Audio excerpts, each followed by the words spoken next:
तुम्हें लगता है कि तुम प्यार में हो, तुम्हें लगता है कि वही है द वन, मेरे लिए वही है, और तुम्हें लगता है कि मेरा उसके साथ सोलमेट कनेक्शन है, वो मेरी बंदी है, मैं उसका बंदा हूँ। बट ये सब चीज़ें गलत है। साइंस की नज़र में तुम प्यार में नहीं हो, तुम मेंटल इलनेस के शिकार हो चुके हो। हाँ, सही सुना। Love is not a fairy tale, love is a biological trap. प्यार कोई परियों की कहानी नहीं है, कोई फेरी टेल नहीं है, ये एक बायोलॉजिकल ट्रैप है। और आज मैं आपको 4 ऐसे डार्क साइकोलॉजिकल ट्रूथ्स बताऊंगा जो मेरी बात को सही साबित करेंगे। ये प्रूफ कर देंगे कि तुम प्यार में नहीं हो, तुम मेंटल इलनेस के शिकार हो चुके हो और तुम्हारा ब्रेन तुम्हें उल्लू बना रहा है, तुम्हारा ब्रेन केमिस्ट्री तुम्हें मैनिपुलेट कर रहा है और तुम्हारा ट्रू लव एक्चुअल में एक केमिकल एडिक्शन है, उससे ज़्यादा कुछ नहीं। तो तैयार हो कुछ अनकंफर्टेबल सच सुनने के लिए, क्योंकि ये वीडियो तुम्हारे ट्रू लव स्टोरी के परसेप्शन को फॉरएवर कंप्लीटली चेंज कर देगा। तो प्यार के इस डार्क साइकोलॉजी को डिकोड करते हैं।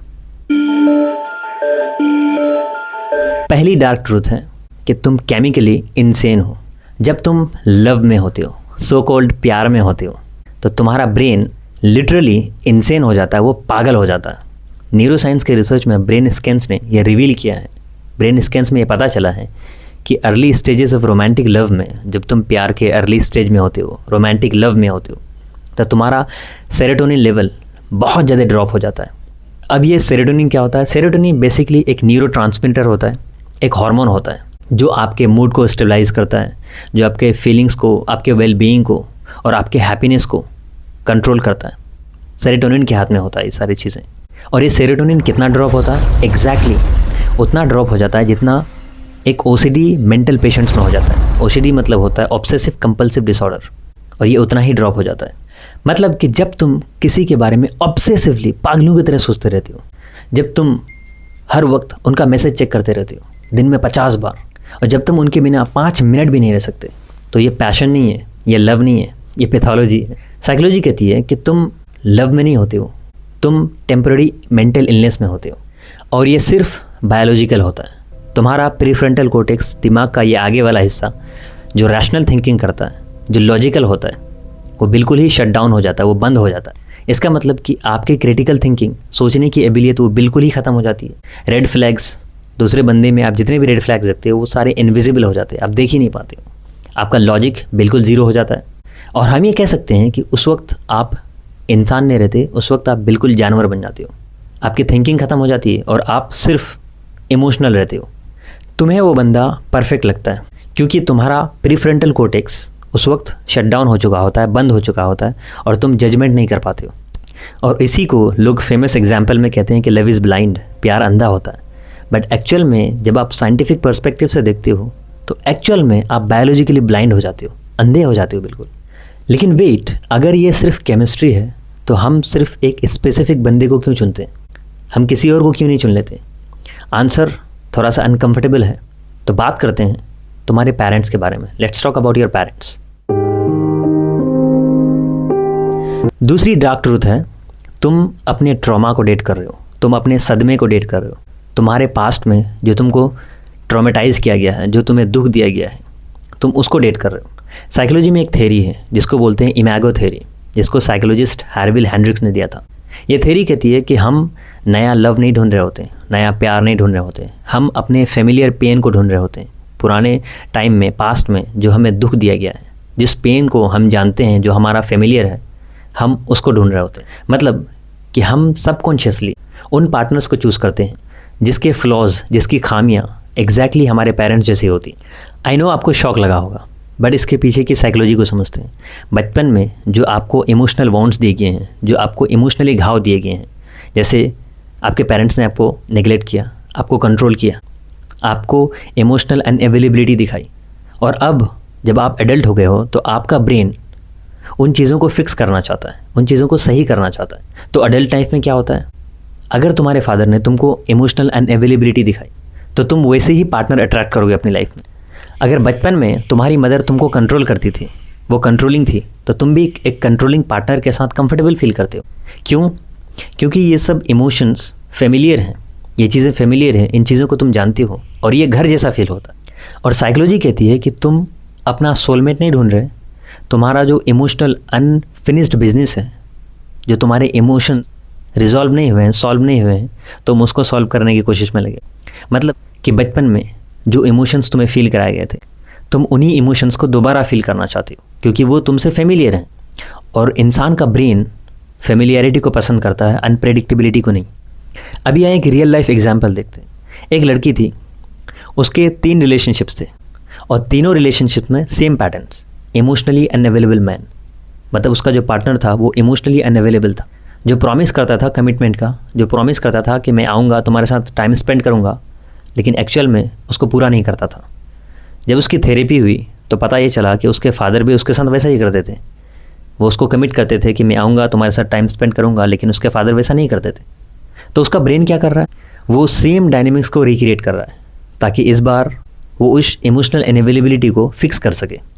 लेकिन साइकोलॉजी कहती है कि तुम अपने पास्ट को फिक्स नहीं कर सकते अपने फ्यूचर रिलेशनशिप्स की मदद से। तुम बस पैटर्न्स को रिपीट करते रहते हो again and again and again, बार बार। ये सब तो ठीक है, लेकिन वो बटरफ्लाइज वाली फीलिंग, यानी पेट में तितलियाँ उड़ रही हैं, वो स्पार्क, वो चिंगारी, जैसे ही हम किसी नए बंदे को देखते हैं, बंदी को देखते हैं, वो चिंगारी जो लगी होती है, वो बटरफ्लाइज वाली फीलिंग, वो अच्छी फीलिंग, क्या वो तो रियल होती है ना? सॉरी टू से, बट वो भी एक ट्रैप होता है और वो बहुत ज़्यादा डेंजरस होता है। तो उस ट्रैप को, उस स्पार्क को, उस चिंगारी को डिकोड करते हैं।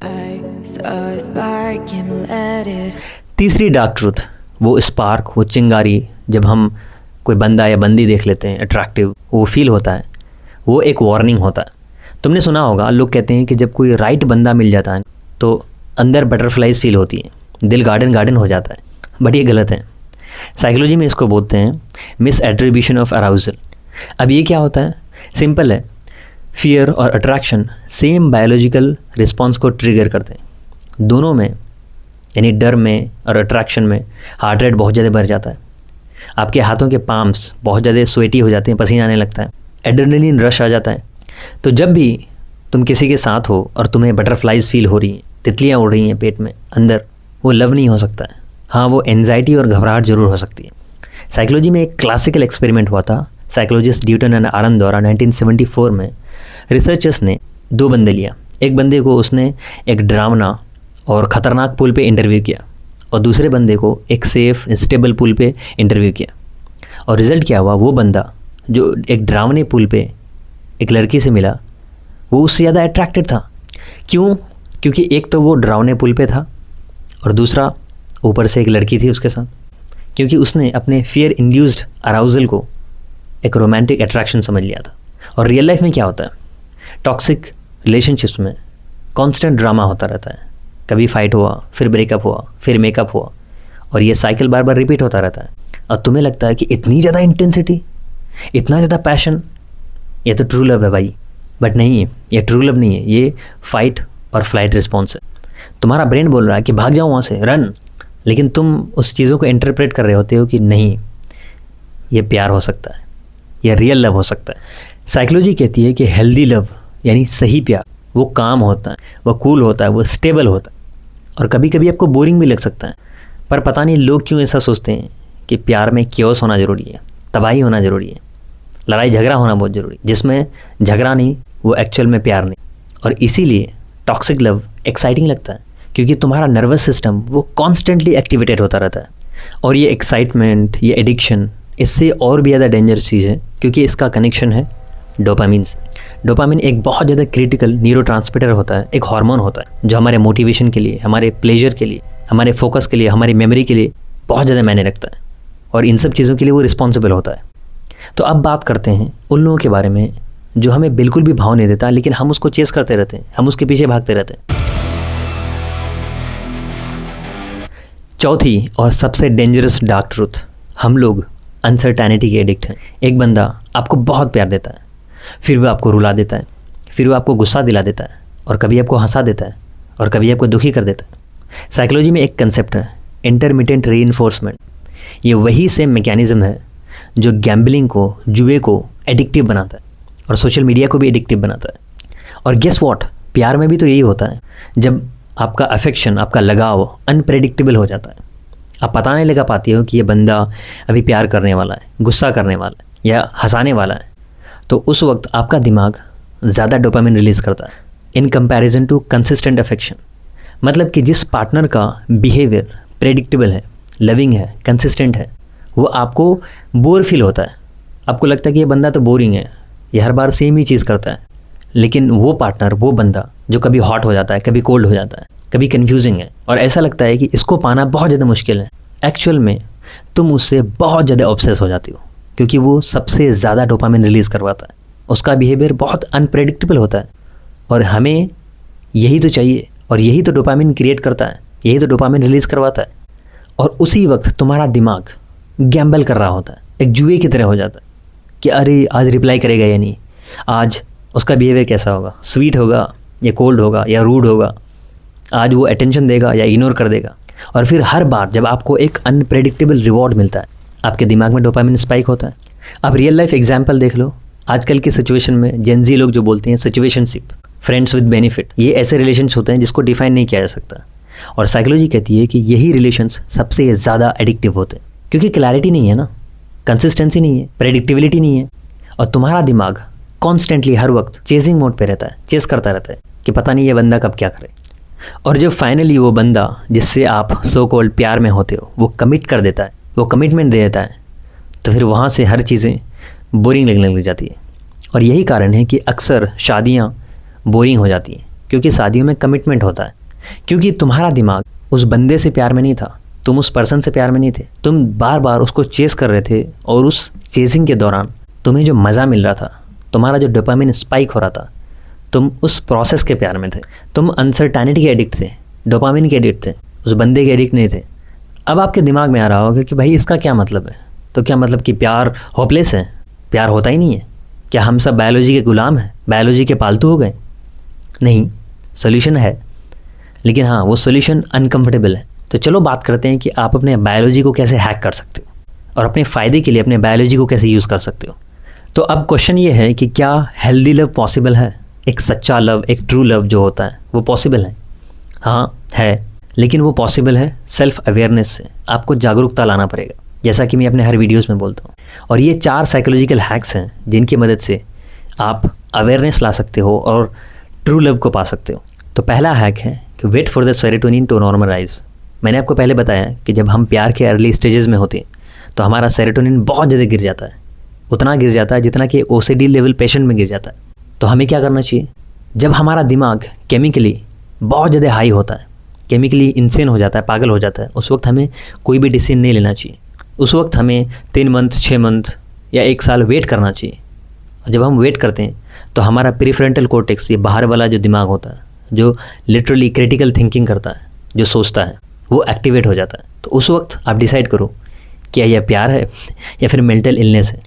दूसरा हैक है अपने इमेगो पैटर्न को आइडेंटिफाई करो कि हम कौन सा ट्रॉमा, कौन सा सदमा जो हमने पास्ट में झेला हुआ है, हम उसको दोबारा फील करना चाहते हैं, उसको आइडेंटिफाई करो।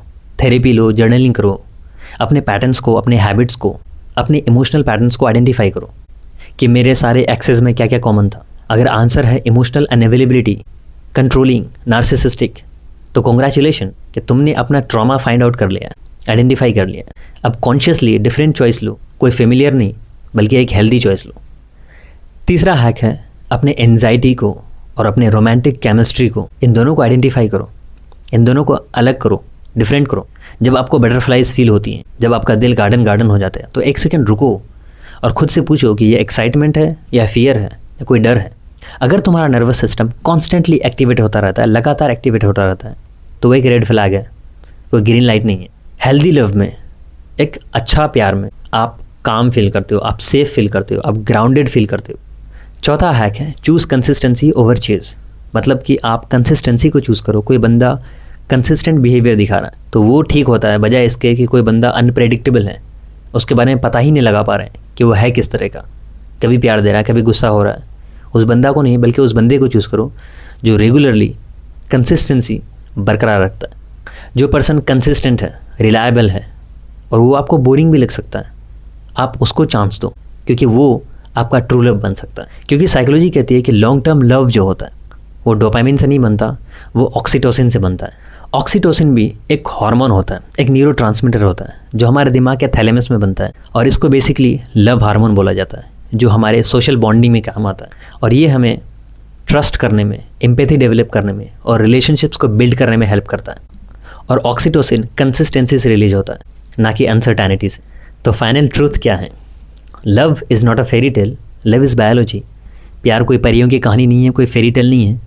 प्यार सिंपली बायोलॉजी है। बहुत सारे लोग बोलते हैं कि प्यार दिल से होता है, बट एक्चुअली में प्यार का दिल से कोई कनेक्शन नहीं है। प्यार का दिमाग से और आपके गट से, आपके पेट से कनेक्शन होता है। तो बायोलॉजी कोई डूम नहीं है, इसको हैक किया जा सकता है। जब तुम साइकोलॉजी समझते हो, जब तुम अपने पैटर्न्स को, अपने हैबिट्स को पहचानते हो, जब तुम कॉन्शियसली चॉइस लेते हो, तो तुम मेंटल इलनेस में नहीं रहते, बल्कि एक्चुअल में वो मेंटल इलनेस ट्रू लव बन जाता है। आई नो ये चीज़ें जो मैंने आपको बताई वो काफ़ी अनकंफर्टेबल था, लेकिन गुड, अगर आपको अनकंफर्टेबल लगी तो आप सही डायरेक्शन में जा रहे हो। अगर ये वीडियो आपको रिलेटेबल लगा तो इसको लाइक करो और कमेंट करो कि आप ऐसे कौन से ट्रैप्स में फंसे हुए हो। अगर मन हो तो अपनी स्टोरी शेयर करो ताकि लोगों को और हेल्प हो जाए। और अगर आप ये जानना चाहती हो कि एक गुलाम का सबसे बड़ा सपना क्या होता है, आखिर क्यों समाज में ज़्यादातर लोग गुलाम पैदा होते हैं, क्यों आखिर ये स्लेव मेंटालिटी नहीं हटती, अगर ये वीडियो देखना चाहती हो तो यहाँ या यहाँ जहाँ आ रहा होगा वीडियो देख लेना। तब तक के लिए मिलते हैं किसी नेक्स्ट वीडियो में। Stay aware, stay concise and may be single रहो जब तक कि कोई अच्छा बंदा ना मिल जाए। This is Farhan Shamimi signing of.